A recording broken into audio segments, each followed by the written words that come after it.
Hi guys, मैं हूं doctor Ridhima Shetty AKA your friendly neighbourhood OBGYN और आज हम डिस्कस करने वाले हैं everything about vaginal discharge.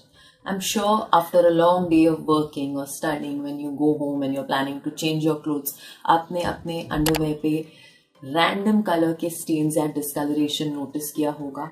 All of that is your vaginal discharge and most of it is completely normal. Let's get started. Vaginal discharge होता क्यों है? ये आपके बॉडी के नॉर्मल फ्लूइड्स जो आपके यूट्रस, आपके सर्विक्स, आपके वजाइना से रिलीज होते हैं वो बाहर निकल के वजाइनल डिस्चार्ज ही होता है.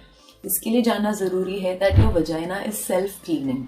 इसका मतलब है it has a certain pH level and certain good bacteria जो आपके वजाइना को क्लीन रखते हैं और जो भी इम्प्योरिटीज है, जो भी माइल्ड इन्फेक्शंस है या जो भी है अराउंड उसको बाहर निकाल के फेंक देते हैं in the form of vaginal discharge. इसीलिए throughout your cycle you might be noticing a little bit of discharge. Vaginal discharge starts because of hormones. In general, as soon as women hit puberty, they start experiencing discharge. Now that changes according to their menstrual cycle, according to any hormonal imbalances during pregnancy and during menopause.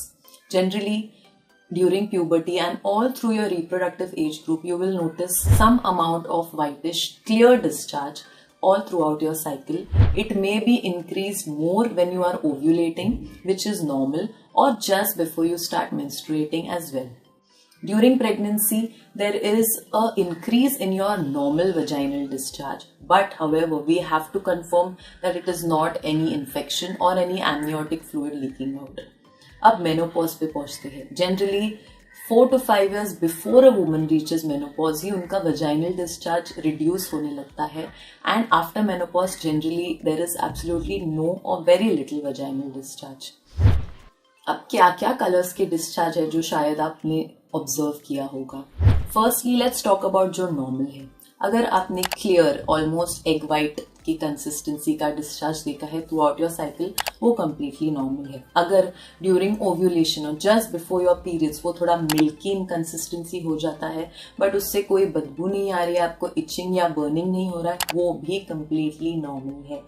अगर just before you get your periods or in the initial days of your cycle you are noticing a pinkish discharge, वो भी completely normal है. During your periods आपका discharge can be bright red, dark red or almost brown in color. At the end of your cycle it will be dark brown in color. That is completely normal. Now during sexual arousal you should generally observe a very clear sticky sort of a discharge. क्या discharge abnormal होता है? Let's talk about that. If you have noticed a curd like consistency, मतलब almost दही या पनीर की तरह white color के chunks आपको notice हो रहे हैं in your underwear. इसमें से also एक cheesy type का odor आ रहा है और आपको बहुत itching हो रहा है. This could mean कि आपको एक fungal infection हुआ है जिसको हम generally बोलते हैं candidiasis.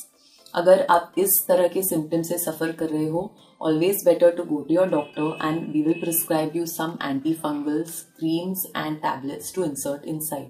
अगर आपने कोई ग्रेइश कलर का डिस्चार्ज नोटिस किया है जिसमें थोड़ा सॉर्ट ऑफ बबलिंग या फ्रॉथिंग दिख रहा है आपको और उसमें से भी बदबू आ रही है अलॉन्ग विद इचिंग या painful intercourse, that could be a sign of a bacterial infection. Generally bacterial infections could be caused by multiple organisms. इसको हम बोलते हैं बैक्टीरियल वजाइनोसिस.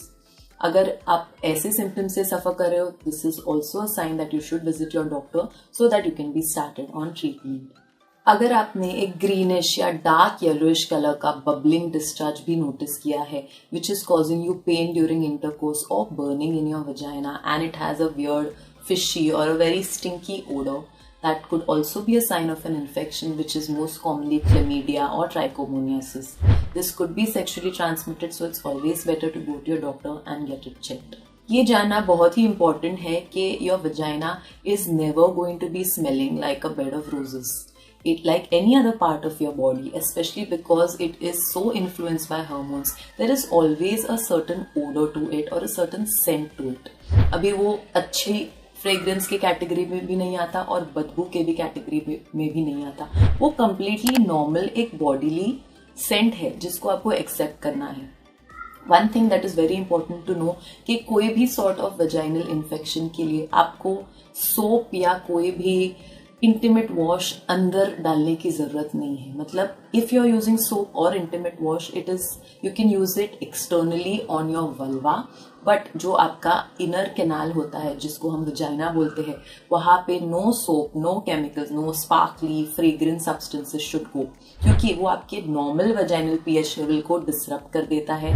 जो गुड बैक्टीरिया होते हैं वो मर जाते हैं और इसके वजह से दूसरे टाइप के इन्फेक्शंस होने का चांस बढ़ जाता है. Very often a lot of vaginal infections are sexually transmitted. इसीलिए using a protection in the form of condom is very very important, not only to prevent pregnancy but also to prevent any form of sexually transmitted infections. अगर आपको doubt है कि you are suffering from any sort of vaginal infection which could be an STI, visit your doctor as soon as possible and use protection. अगर आपने आपके panties पे एक brownish या तो येलो वाइटिश कलर का स्टेन नोटिस किया है और आप इससे परेशान हो, let me tell you that is completely normal. आपका वजाइनल पीएच लेवल इतना एसिडिक है that it is strong enough to bleach garments and bleach out the colour from the fabric. इसीलिए आपके पैंटीज पे वो डिसकलर्ड पैच रहता है. Generally अगर एक पेशेंट आते हैं हमारे पास with complaints of vaginal discharge, हम वो डिस्चार्ज को एग्जामिन करते हैं. We can even send it to the lab for them to examine it under the microscope and tell us exactly what organism it is. But most commonly gynacs, just by looking at the appearance, the color and consistency of the discharge, we can diagnose what kind of an infection it is. Test that we will normally do is sending it for a culture sensitivity, doing a pap smear for you, maybe prescribing an ultrasound and general routine blood investigations, and then we will start you on your medicine course. That's all for today, guys. Bye. Subscribe to our YouTube channel and hit the bell icon so that you don't miss any videos by us.